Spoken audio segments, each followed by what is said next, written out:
Oh, fuck.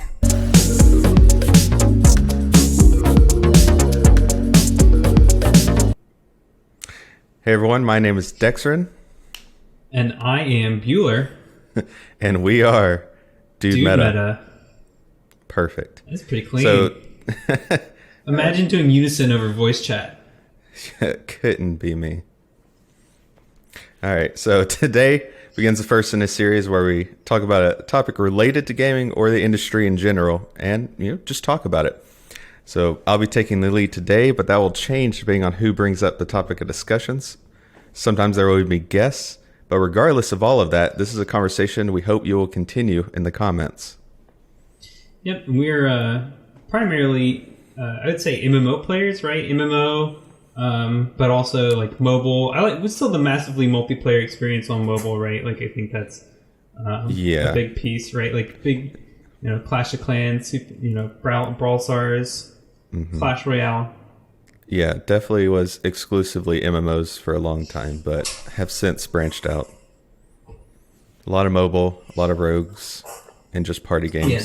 Oh yeah, well yeah. I mean, to say that I only play MMOs would be a disservice to the hundreds of hours I have in a lot of roguelikes. Mm-hmm. A lot of roguelikes. And the money I definitely have not spent on Brawl and Clash. Yeah, I've not spent any money on any of those games. They announced that they're delaying it all the way to Q1 of 2022. ELYON also being delayed, but just for about a month or so. But obviously, a lot of outrage. Gamers tend to get heated up about whatever games they're looking forward to playing or whatever they're currently playing. So kind of the question came up is, what do game developers owe us? They gave their response, they gave their explanation, and people are still furious. And I think it's different when we're talking video games and the consumer versus, like the microwave in your house and the consumer. If KitchenAid came out and said, hey, we're going to have to delay this new spatula attachment, no one's really going to get up in an uproar. There might be a few, Well, me, yes. Yeah, those guys making like souffle bubbles, like up in like New York, the really offshoot, like push the edge type chefs. I could see some outrage. Yeah. See, I need to let the optimal amount of air into my milk bread I'm making, and it's just not happening here. Yeah, if you don't have the air injector for your spatula, then your milk bread is going to be not as bubblicious as it could possibly be. Right. It's a serious issue. Do you blow milk bread? Yeah, milk bread's a thing. You blow bubbles in a milk bread? I'm sure you can. Because when you blow bubbles in milk, it makes a lot of bubbles anyway. Yeah, that's how you drink milk. Like you fizz it up with your own carbonation. And then you slurp all the bubbles down, right? Yeah. That's how I drink all my milk. That's how you do milk bread. You just gotta crunch it up in your mouth and just sit there and gargle. You just blow all the bubbles out, put it in a pan, and throw it in the oven. Yeah. Add a little flour on top, Salt Bae. Just, I'm sure it's good. I'm sure it's really good. Yeah. Yeah. But that's pretty interesting, right? Like, I think we do have a really close relationship with games, just in general, right? Like, we're both MMO players, right? So, those games are really, if you're not waiting to play it, then you've been playing it for 5 to 7 years at this point, right? Like, because there's not only like so many out there. So, but what we're really like owed, I think, transparency has got to be like, probably the biggest piece of anything. And a lot of these studios are really large, right? Like, I think it's hard to get that level of transparency and that communication, because it's not, the guys doing the dev work, right, aren't the guys who are creating all the marketing material, right, or like the community managers or stuff like that. So when you really get into that world of it, because I do marketing as my day job,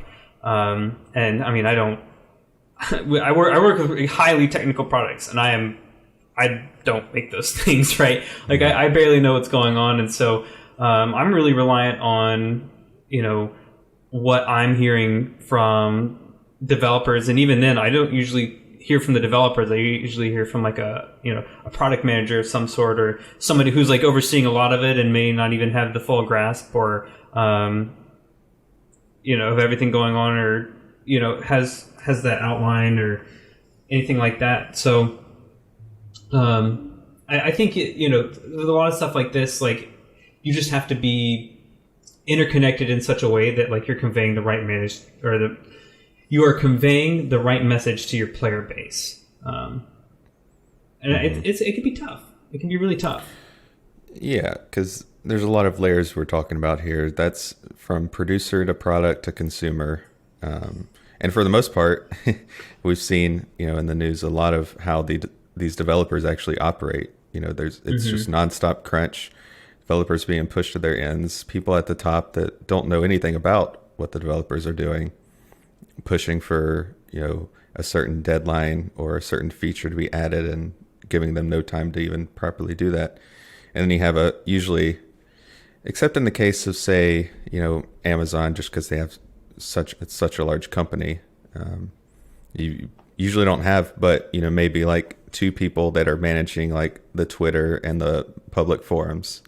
You really don't have a lot of people that are in the marketing space that are able to relay that, and then they also are getting words not from the actual developers. Well, and like I think that's something that's glossed over too, is like these kinds of games. I mean, games as a service it's insane. Like, I mean, you look at it from like a production standpoint, right? Like, like you said, there's a lot of like the dev work is just constant, right? Like you're constantly sprinting because you're not just trying to hit a deadline, in 3 months for a new patch, right? Like you're also on that deadline for the next 6 months, for the next year, right? Like it's the next iteration. What's the next batch of content coming?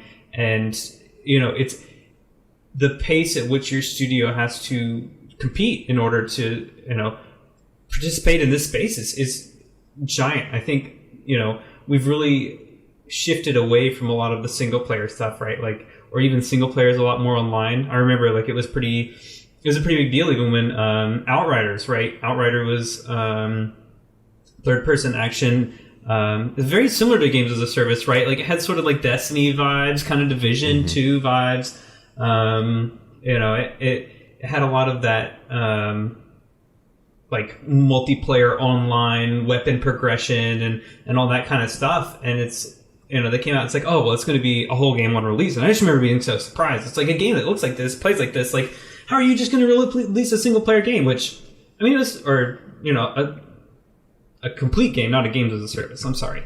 But it's like that. It just makes so much more sense as a developer, right? Like, but even then, like, so we played it, right? Me and Dexren went through it, and I admittedly didn't make it all the way through the end game.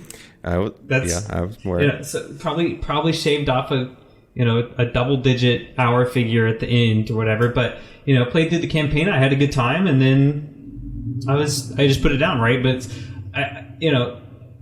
it's tough because I think the games as a service it's become necessary, right? Like gaming has become such a large industry, and to have that big studio to make those big shiny games, well, you need a lot of devs, and then all of a sudden you got to pay devs, and then you live in cities that are like, Seattle, or, Austin, or like these really expensive cities. So, you're paying a lot of money for a lot of devs,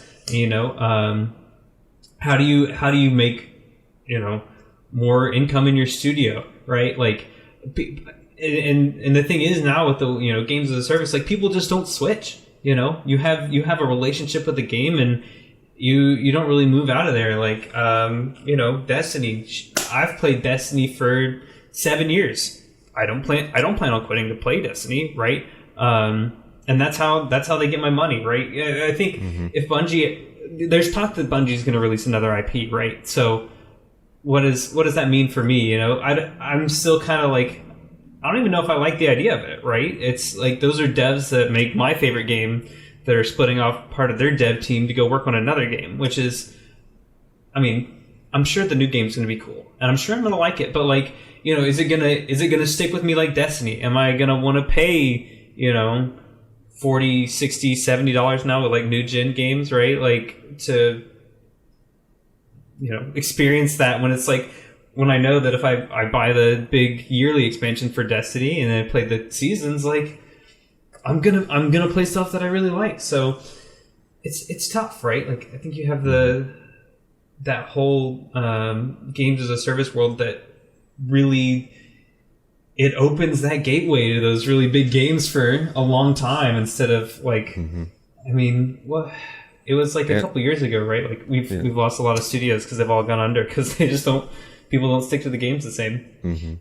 Yeah, because so there's two things that kind of come out of that. So one is, you know, we do have a certain backlash from the people that, you know, there's only so much developers can fit into, say, a patch or a season or whatever whatever the service cycle is, right? Patch cycle is. So you have people that immediately rush through all the content, say, you know, 40, 50 hours. That's a solid single player experience. You know, people pay $60, $70 for that and enjoy it, well reviewed. Not so much with the games as a service. They rush through it. They say, oh, they're just drip feeding us, or they're not giving us enough. And when it was, you know, say $10 for that much content. And so there's an extra backlash to it. And on the reverse end, there's, you know, like you said, you've been playing Destiny for since D1, and I've been playing Final Fantasy 14 since Realm Reborn came out. So it does breed some toxicity from the people that rush through it, but it breeds a lot of loyalty too. And I think that's where, you know, people get very emotional about video games, because this is something you're spending hundreds, sometimes thousands of hours on a single experience or single video game or, you know, universe. So of course you're going to have a lot of very heated feedback or blind devotion in some cases to a developer. Well, and that's I think that, you know, you mentioned you play thousands of hours of it, right? Like, I think combined D1, D2, I've got like 2,500 hours in there, and like, you know, I think that perception of like how much playtime you get out of per patch is like completely skewed by that number, right? Like, it's like you're right. Like, I think most seasons of a lot of games, or like, you know, content updates, you'll get around like 50 to 60 hours for like really big stuff. And, you know, this may be unpopular or people may not like the idea of this, but I beat Breath of the Wild in like 40 hours, 45 hours. Like, and I mean, the game felt huge. I loved it. I mean, there's still tons of it for me to go play. I mean, I have friends who've played like, you know, 110, 130 plus hours on that game. And I mean, just look at the trick shots you see on YouTube and TikTok. Like, you obviously haven't beat the game.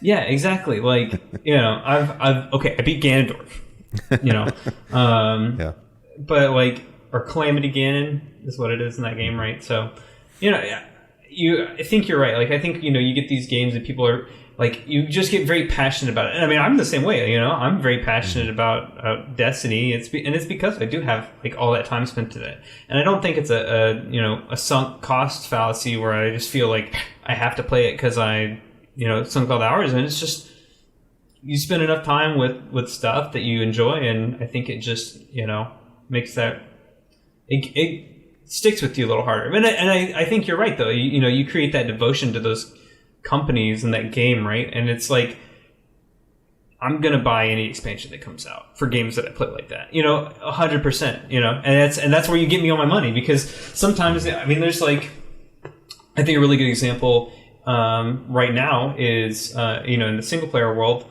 is Deathloop. You know, the studio, forgive me for not remembering the name, but you know, they are the people who did Dishonored, right? And I think Dishonored is a huge name, right, in the game world, right? Yeah. Like, yeah, like if you know what game I'm talking about, right? Like, and a lot of people have played it, but you know, I think a lot of people are like, oh, you know, Deathloop's not as good. and the review, like, I mean, I see a lot of like crazy good reviews. I'm like, I'm gonna play it. It looks great. I can't wait. But there's lots of, you can get wishy-washy on that because I don't have that blind devotion to that company. Like buying Deathloop is sort of like I don't need it to enjoy Dishonored. It's not relevant to the story, so I'm not missing out any bits that I'm invested in that, right? So, and it's hard to make that jump to new games, and I think that's like something that you run into making games like that, right? Like Rare Studio like that, as opposed to those MMO games where like I'm gonna go spend a bunch of money pretty immediately if I know there's an expansion coming out. I haven't bought the Witch Queen expansion yet, but I mean $100 for the anniversary plus the big Witch Queen expansion in like 2022. Yeah, I mean, yeah, $100. I mean, like I don't spend that money on like a single video game ever. Right. Mm-hmm. Absolutely. So yeah, I mean, for instance, we're talking single player games. Cyberpunk 2077. Not to talk about the reviews that came afterwards, but things really weren't that heated when they kept delaying things. And it falls into that same, there's less of a relationship there. Mm-hmm. Like the first year, I think people were really disappointed, but yeah, you're right. Like it's just like, okay, more delays. Like just make the game good, right? Yeah, make the game really good. I mean, we're going to sit here and play this, multiple playthroughs. All the reviews are going to be fantastic. We're fine waiting. Yeah. No, yeah, absolutely. but there is that extra. It's a very personal connection. I think that's why when talking about what game developers owe us, people think they owe us a lot more than what they should. If you just think of it from their company offering something, for instance, you might watch your TV for hundreds of hours in a year, but you're not going to be disappointed if LG says they're delaying. We were going to add more apps, but we're going to delay that for a few months. Not really big deal. Mm-hmm. It's still watching the TV. It's it's less about the time. It's not all about the time you spent. There's that extra layer of it being very personal. Because if it was something else, some other sort of product, it wouldn't be such big of a deal. Rather than video games and the consumer there. And the relationship extends further because, I mean, you have also some of these games, you have alpha and beta cycles. IKEA doesn't have a beta program for the latest couch they come out with. And Taco Bell likely won't question it if you glitch out through one of their tables. There's far less communication there. So they already give us a ton, but still, based on the outrage, we always feel like they owe us more and more. Similar to if they were like a spouse or a partner. Yeah, exactly. And I think people have that like, oh, what am I owed from this company? Or like, I deserve to have like this game or like, this expansion in this frame. But, I think the bigger piece is right. Like you have to just remember what kind of entity that you're dealing with. And I'm circling back to like there's different components involved, right? But like, I mean, if you've ever been on a team doing anything, and the likelihood that you've been on a team with somebody that you don't like is probably really big. And you have to forget like that kind of dynamic. Those sort of everythings are going down at a company, right? Like the people may not like their boss, or like, I don't know. Have you ever had a bad manager? I'm sure there's bad managers everywhere, right? Like, and stuff just happens. Like companies are just, we like to think that's like there's this well-oiled machine that's gonna just like drop me a game expansion, every 3 months. But the reality is that the people are leaving, people are coming in. They're growing, they're shrinking, their management shifting, they have new company policies, or like there's all this stuff that goes on behind the scenes that we just have like no clue about. And I think the most that you can really ask for is like just transparency. Like, when am I going to get new stuff? Or, do I have to wait? Or, just keep me in the loop. I think people are less mad when they know what's going on, because usually a lot of the like gaming blowups, I think, or like just the crazy stories is like people being super secretive about their dev process, and it's actually like super bad. Like that's what it feels like, a lot, Red Dead, it was like or CD Projekt Red, right? And it's like holy crap, I can't believe that they treated everybody like this to make this game.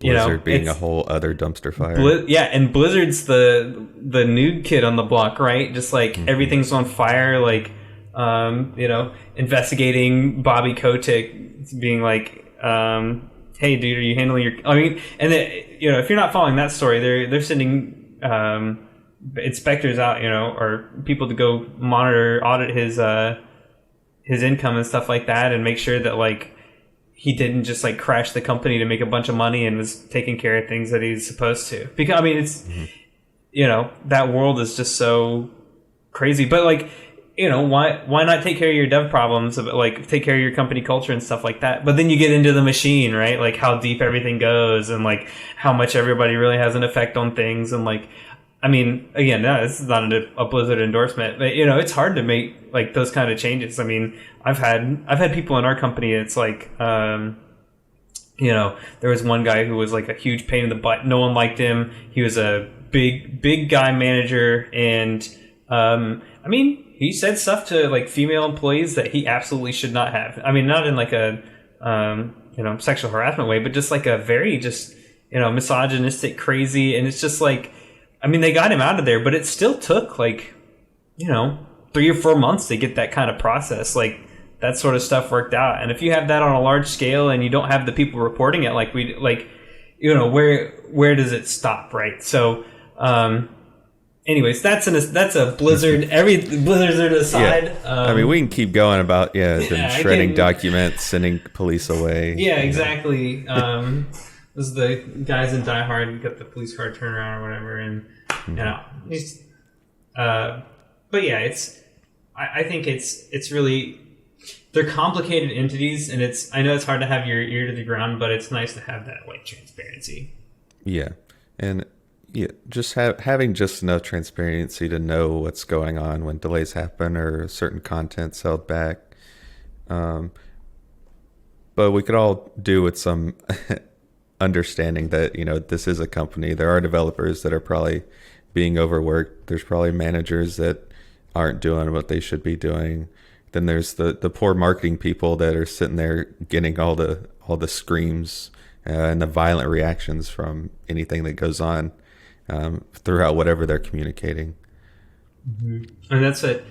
So I've not worked in games yet, but if I'm willing to make a really big bet, and it's that anytime you don't like what's happening with a game, on the management pyramid, the top half is everybody that you're concerned with. You don't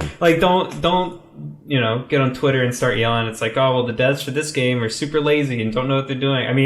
It's a miracle that video games even work at all. Number one, I'm sure the devs are working really hard and trying to make the best game possible pretty much all the time, right? Like, because you just don't make a lot of money as a dev. Like that is a 100% job of passion, I think, and I have a lot of respect for the people who do that right. I think where you start running into problems is the higher ups, that management, and you have people who want stuff, right? Like very numbers oriented, very finance driven, and that's just it's not the way video games work, right? Like you can try and formulate a lot of things, but a lot of things I believe in the gaming world are spurts of creativity or happy accidents or stuff like that.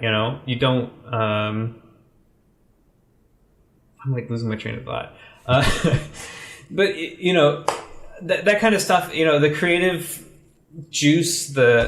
It's hard to create those deadlines to have large creative projects to meet those, right? Like, I think if you're an individual artist and you really, and maybe even push yourself, right? Like, I think you can make creative deadlines, and like, not all of your work is going to be your best, but like, that's not what people want to hear in video games, right? Like, you don't want, it's like, oh, well, that season was whatever, or like, that DLC wasn't very good. Like, it's just a bad feeling typically, always. Like, I mean, you've had the feeling, right? Where it's like you're sitting at work and then it's like, okay, big expansion coming out today. I can't wait.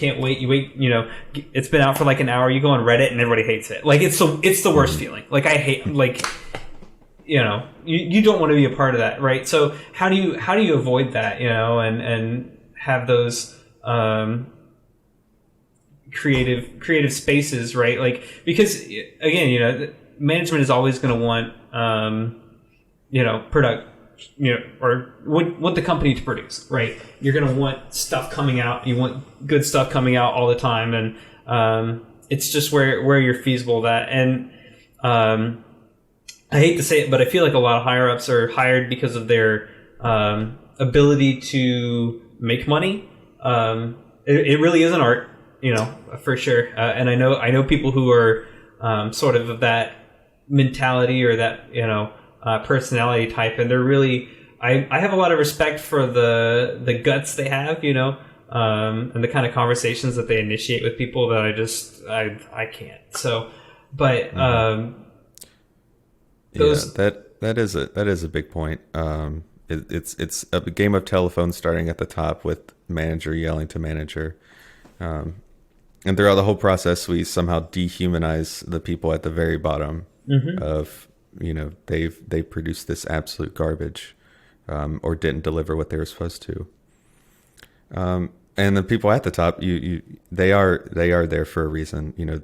They've gone through companies, they've made a lot of money with those companies, and they're hired to make more money.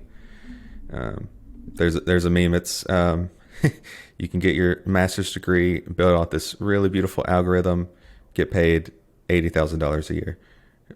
Manager at the top makes a small table in Excel, $3 million a year. The people putting in the work that you see, don't have as much say as you think they do. And it's once again dehumanizing them, and it's a terrible feeling for us to see it. And you imagine, I'm sure they try to stay away to an extent, but they're also going through Reddit. They're seeing how people reacted to what they built. I mean, that's something they put a lot of their time and effort into, while being told, we need this by this date, this date, and this date, and just constantly under pressure to deliver.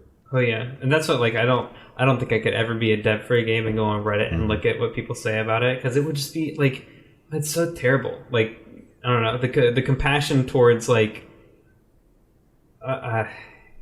it hurts my feelings a little bit, I'll be honest. But and you get back to the passion. It's just that people just want good stuff for their game, and it's building that perfect game company, right? Like, now that there's so much money involved, it's so tough, especially because you can get all the pieces you want. You can get those managers that make all that money, and you can get those devs that are really good at their job. But unless everybody's working together like a big team, then you're going to be,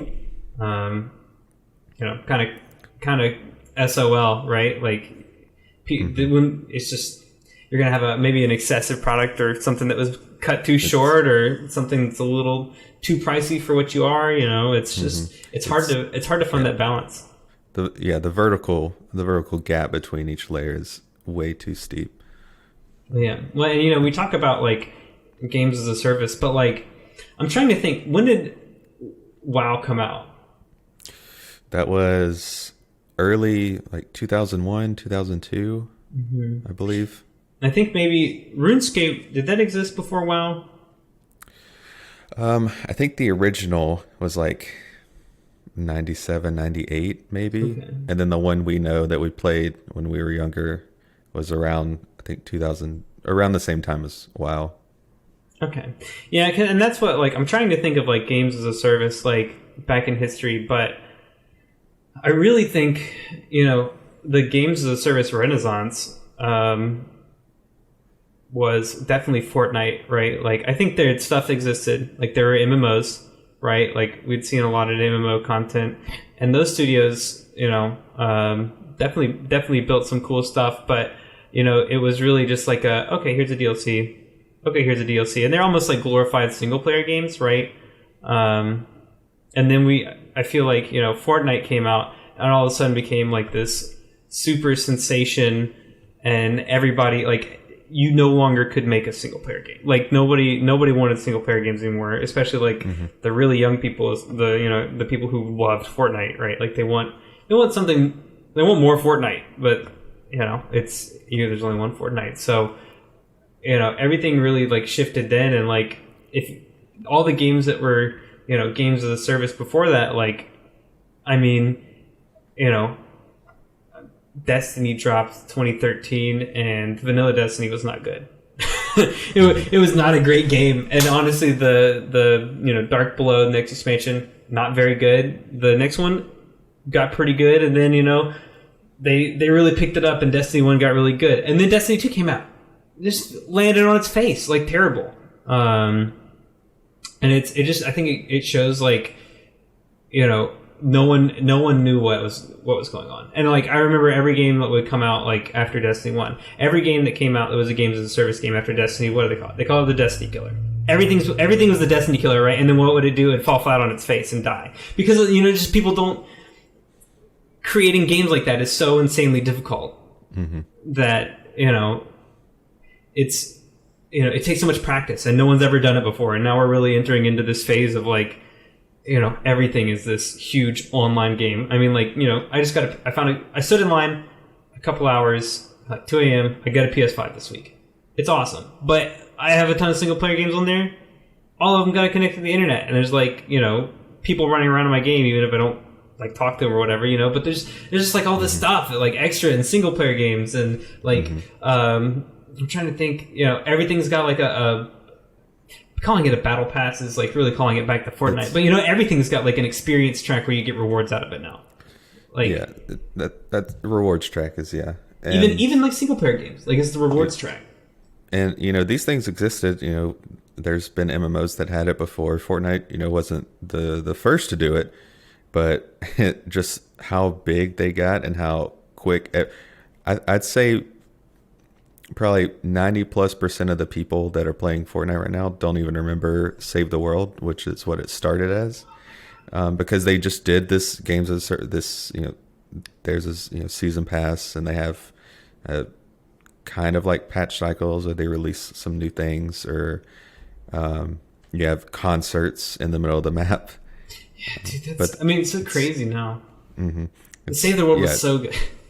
I miss Save the World. That's where we became I bought the friends. game for that. Yeah, I didn't know about. There was no battle royale. Me and Dexren are interning at the same company at that time. And we were just talking about whatever. It's like, oh, you heard of Fortnite, and it's like the battle royale was unheard of. It's just like, oh yeah, dude, isn't this like? Are you playing? It's like, yeah, man. And we ended up playing like Save World. It's like, man, this game's so good, and then they just like murdered it. I can't believe it's left us like that. I think you can still play it, right? Like the servers aren't shut down. They're just not doing any more new content for like ever. I haven't loaded it in a very long time. I assume it might still be there. Note this up. We're doing a DUDEMETA video on Save the World. Logging back in, see how my base holds up. Oh man, yeah, we're gonna have to.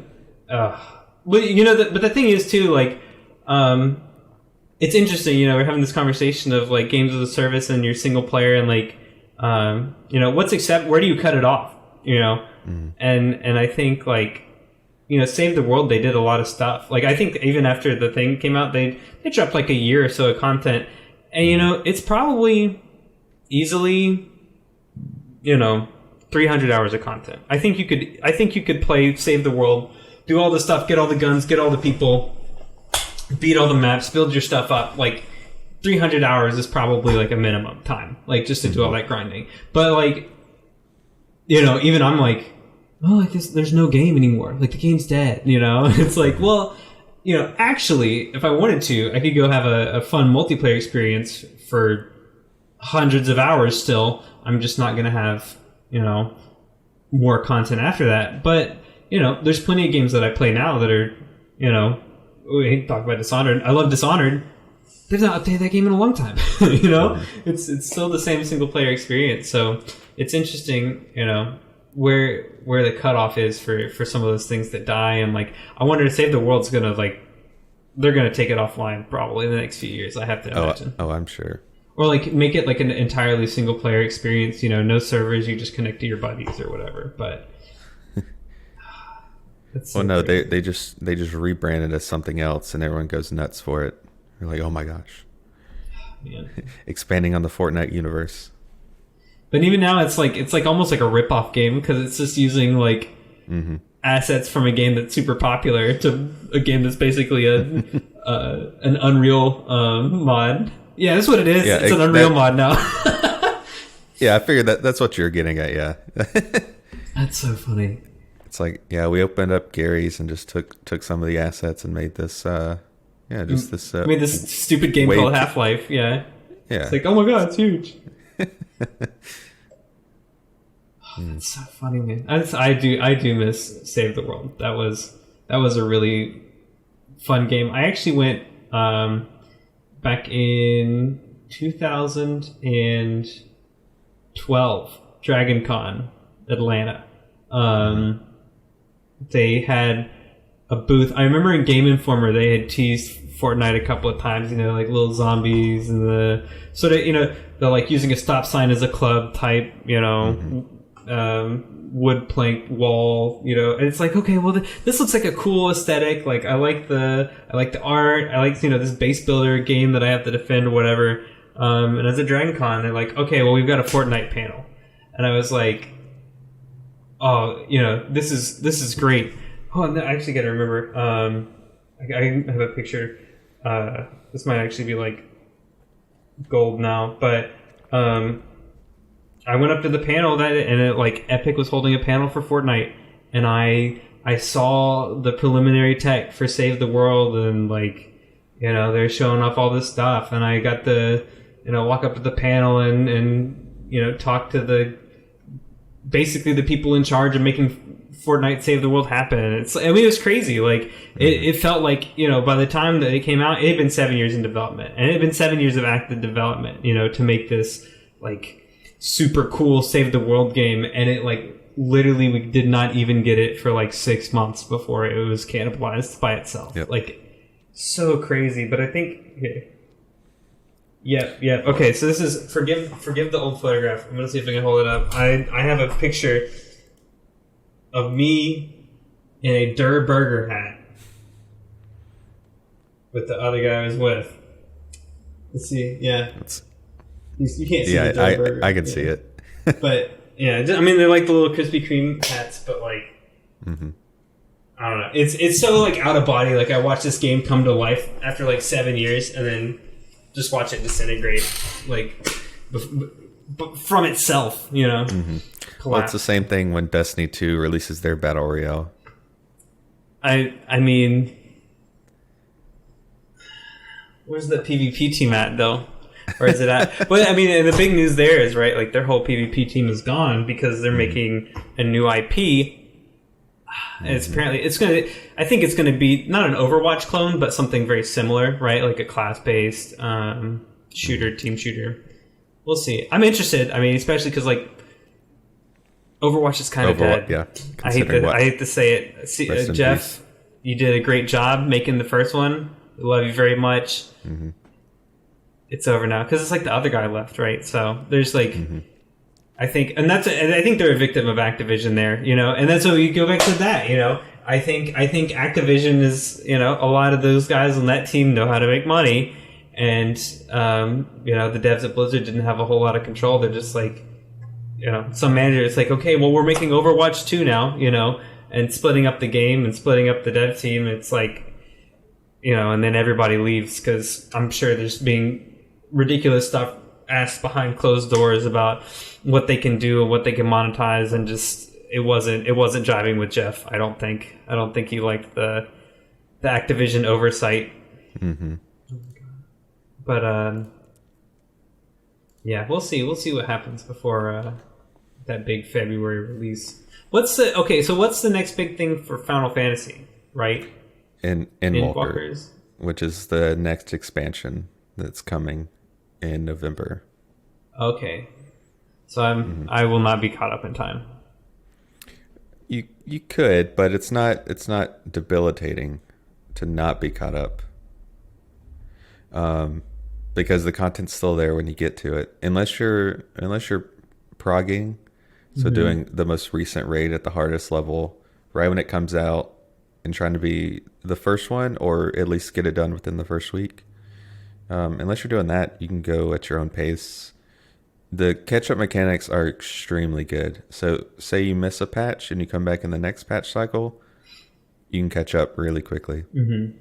That's good though. That's what you want with MMOs, right? Like I think once you start like excluding people out, like on a like a per patch basis, like that's when you start getting that churn, and people are like, well, I don't want to play because I'm gonna have to play, all this before I can play with you guys, which that's never fun. Like, because MMOs, like, well, I want to play with all my friends, so that's cool. Yeah, I'm gonna have to keep digging, keep figuring it out. Keep going. Yeah. Nice. Feed the beast. All right. So you want to transition into, I guess, a conclusion, since we're at this for 49 minutes? Yeah, this has been a very successful first podcast. Yeah, and that was the idea, is to have, because we can sit here and talk about gaming and the gaming industry forever.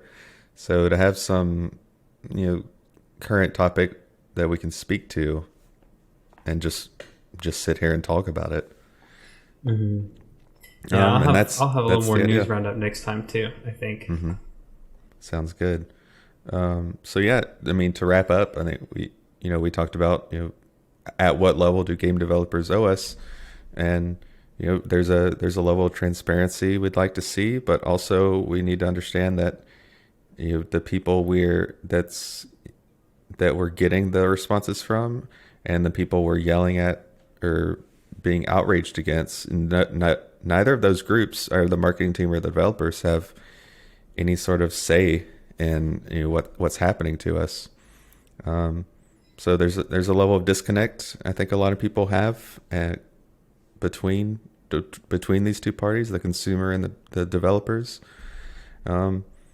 And that's because it is a very personal connection. We're getting very intimate with these these video games we're playing, or that we're anxiously waiting for. And so I think needs to be a low understanding on either side, and we need, what they owe us is just a little bit of transparency, just to know what's happening, but also we need to understand that what's happening on the background we really don't have access to, and there's not a consistent response to what managers are yelling down, or what's exactly is happening in the process, or what crunch is happening for the developers. Yeah, you think you're not. We forget we're not part of the company sometimes. Right. Yeah, it's we we have a stake in this. This video game, we put money into it, but it's not ours. I have no control. And stop complaining about Crucible on Reddit. Yes. Stop. Just don't go on Destiny the Game Reddit. Yeah, because they're making all the changes that I don't want. Yeah. Shotgun sliding, like killing that. Just kidding. It needs to go away. But, well, awesome. Wait, thank you for clicking on us and taking a listen. Right. Yep. Once again, I'm Dexren. I'm Bueller. And we are DUDEMETA. That one was way worse. Yeah.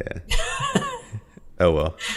As always, this is a conversation. We started it, but, please continue in the comments. Let us know what you think about anything we talked about. And yeah, let's keep it going.